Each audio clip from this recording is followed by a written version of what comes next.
Olá, eu sou o Mide, você está no canal Deus Vult e hoje eu vou tentar fazer um vídeo rápido. Eu já tentei fazer outra vez, ficou muito longo, então dessa vez eu vou tentar ser muito mais sucinto. E basicamente o que tem hoje houve esse algumas semanas o novo PL, né, que basicamente pretendia tratar o aborto depois de 22 semanas tal como ele é, um assassinato. E houveram várias críticas a esse PL, inclusive algumas distorções completamente imbecis, querendo dizer que quem apoiasse esse PL também estava apoiando essa palavra aí que eu botei censurada.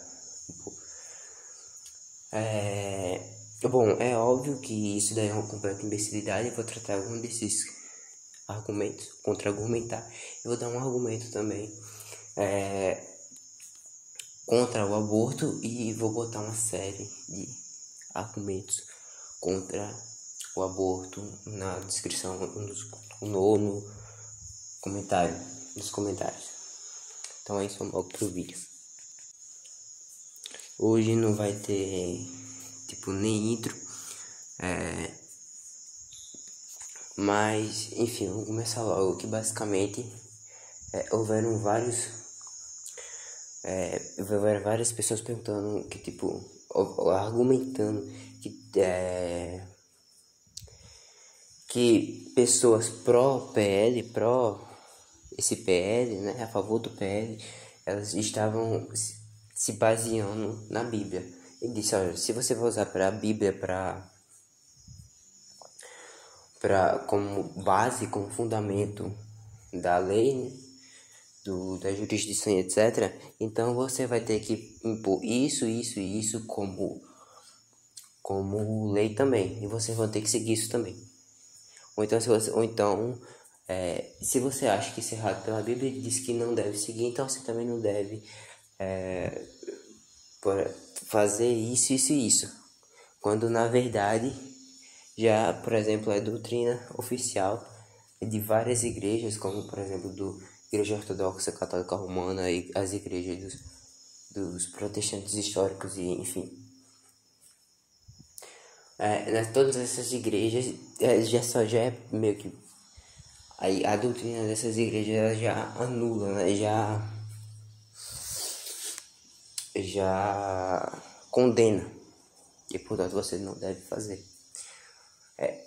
Às vezes também há a confusão do não dever no âmbito moral e o não dever do âmbito jurídico. Como, por exemplo, você não pode, sei lá, comer carne de porco, algo assim, né? Tá lá no Antigo Testamento. E querer impor como, de fato, uma lei. Sendo que, nesse caso aí, isso não se aplica universalmente a todos os humanos como lei. Muitas coisas, por exemplo, acontecem como aconteceu na Inquisição, ou seja, as punições são restritas somente a membros da igreja, né? Ou ex-membros da igreja, já que muitas vezes há excomunhão. E também as interpretações que não fazem sentido nenhum. Eles querem pagar como teólogos interpretadores da Bíblia, sendo que não tem capacidade para interpretar um gibi da Turma da Mônica, entendeu? Como, por exemplo, vir argumentar, olha, você não pode fundamentar porque Eliseu matou algumas crianças que chamaram ele de careca. Na verdade não, Eliseu não matou as crianças simplesmente porque chamaram de careca, ou Deus não mandou o atacar as crianças porque as crianças chamaram Eliseu de careca, nem nada disso. É porque havia uma ameaça, já eram, vamos dizer, pessoas mais, mais jovens, né, mais moços, vamos dizer assim, e estavam ameaçando de fato Eliseu. Não era simplesmente uma ofensa de chamar de careca. E por isso houve o que houve. Outra coisa, tem gente que por exemplo, usa várias regras, várias leis que estavam no Antigo Testamento, mas que depois, já no Novo Testamento, elas não funcionam, pelo menos como era entendido no Antigo Testamento. Então eles fazem uma leitura isolada da Bíblia, pegam esse recorte que fizeram e tentam aplicar o todo, sendo que não é assim. É um reducionismo. Eles estão fazendo um reducionismo de uma exegese bíblica. Você vê isso daí, por exemplo, quando a mulher adúltera, os religiosos queriam apedrejar a mulher porque ela feriu a lei de Moisés, e isso acarretaria em pena de morte. E o próprio Jesus, ele pegou, ele não, como enquanto Deus não pode se contradizer, e ele também não, de fato, puniu ela com pena de morte. Então você vê que muitas coisas, até que estavam no Antigo Testamento, já são inclusive anuladas, né? Anuladas no sentido de tipo, você não precisa seguir desse mesmo jeito que está no Antigo Testamento, com essas mesmas punições, como por exemplo guardar o sábado. E tá certo que isso é uma discussão maior, mais ampla, principalmente com os adventistas.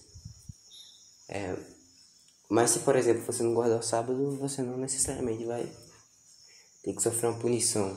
Os adventistas dizem que se você não guardar sábado, você pode até ir pro inferno. Isso aí é falso. Entendeu? Então, eles fazem reducionismo em exegese bíblica, espantalhos e outras coisas absurdas, entendeu? E muitas vezes ele diz, você tem que seguir isso, sendo que isso todo cristão já sabe, ou pelo menos deveria saber, isso é a doutrina oficial, né, de várias igrejas. Talvez uma aceita, outra não. Seitas são muitas vezes o que subvertentes, né, no protestantismo, que os próprios protestantes mais alinhados com o protestantismo histórico, né, por exemplo, luteranos, calvinistas, arminianos, etc., eles mesmos rejeitam. Os próprios batistas, né, presbiterianos que descendem de um calvinismo,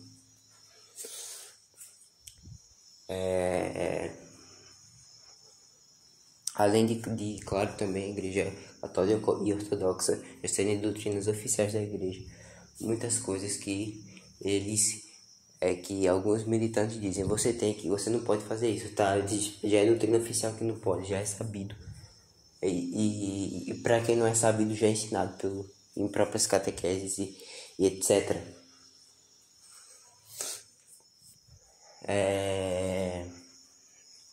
Além disso, muito de jurisdições, de legislações, de constituições no Ocidente tiveram influência já cristã.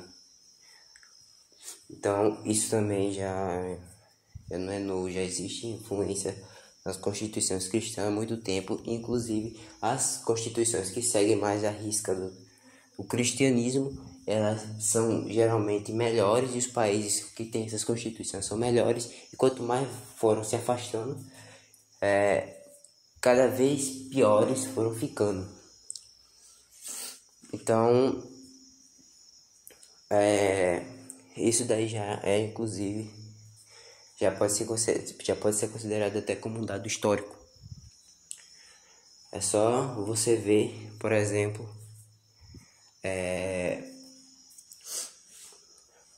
o Brasil antes lá nos primórdios, no começo, e depois como foi ficando, né? Você pode ver que antes tinha bem mais ordem, porque já havia muito mais encravado uma cultura cristã, enfim. Agora, apresentando o argumento, eu vou deixar formalizado aqui e depois vou finalizar o vídeo. A primeira proposição é a seguinte: toda lei ou todo direito, aqui vale igual para leis e para direitos, eles,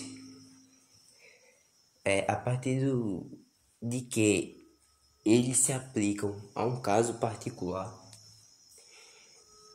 eles se aplicam a toda a espécie daquele particular. Por exemplo, se eles se aplicam a um humano específico, então eles vão se aplicar a todo humano específico.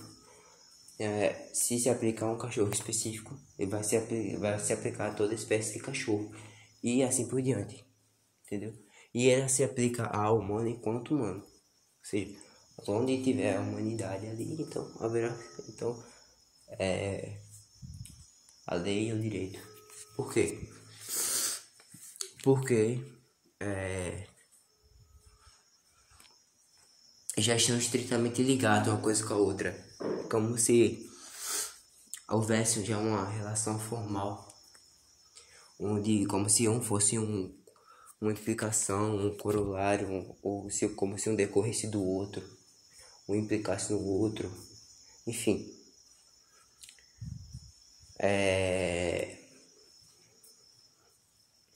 Segunda proposição é a seguinte: leis se aplicam a pelo menos um humano específico. Essa daí eu acho que até abortistas eles vão ter que aceitar, porque eles usam como argumento o direito da mulher. Pois pronto, se a mulher tem direito, então a criança tem igual direito enquanto humano. E essa já é a conclusão, né, do silogismo. Como o direito se aplica a todos os humanos e a criança é humana, então os direitos e leis se aplicam também a crianças. Talvez não se aplique da mesma forma, mas como por exemplo, a criança não pode, um bebê, por exemplo, um feto não pode responder pelo que ele faz na medida da falta de consciência, mas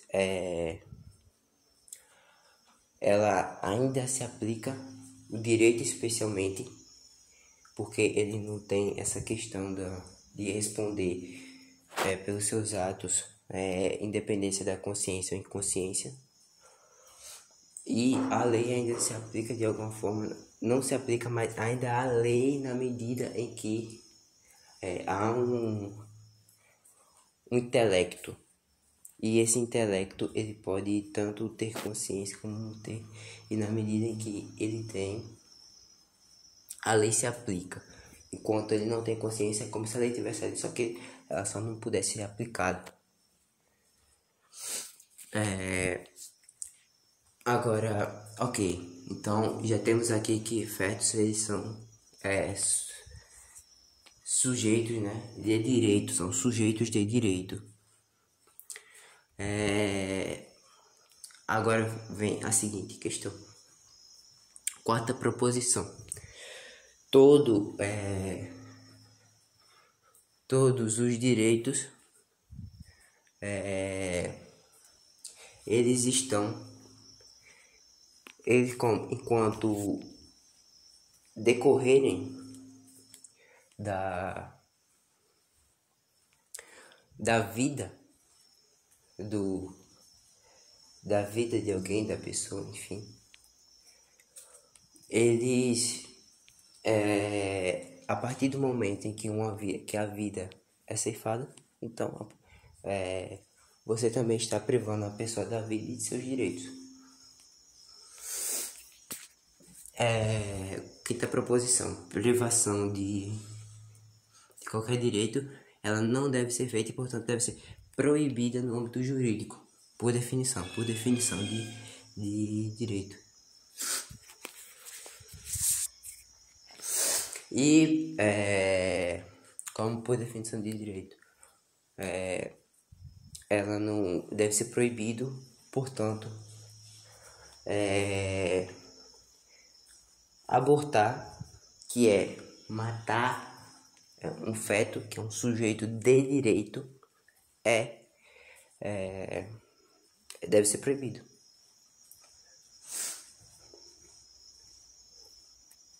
Então, basicamente é esse o argumento contra o aborto. Eu vou deixar aqui também alguns vídeos do canal Victor Ellis, alguns artigos do Paulo Cogos, lá no Instituto Hofbauer. Eu vou ver se eu acho também alguns vídeos do Carlos Noguet, do canal Carlos Noguet Tomismo, é professor do curso da Escola Tomista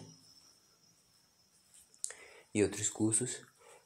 O artigo também de um outro professor de lógica, amigo do professor Victor Ellis, que é o Zap. Ele não é um professor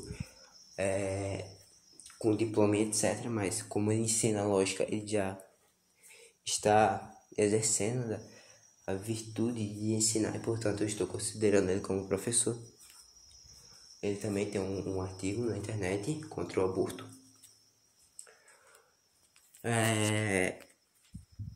E vou ver se eu consigo achar mais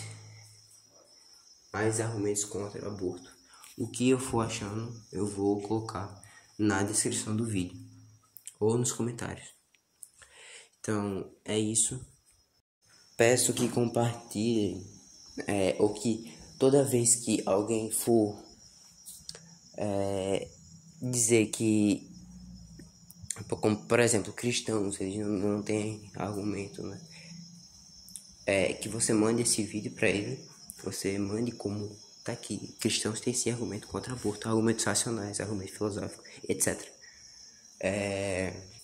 Ou então, quando alguém vier com alguma interpretação burra, ou de algumas citadas, você pode mandar esse vídeo. Ou então, se ele vier só com um argumento de tipo, mas não faz sentido a Bíblia, você pode mandar esse vídeo também.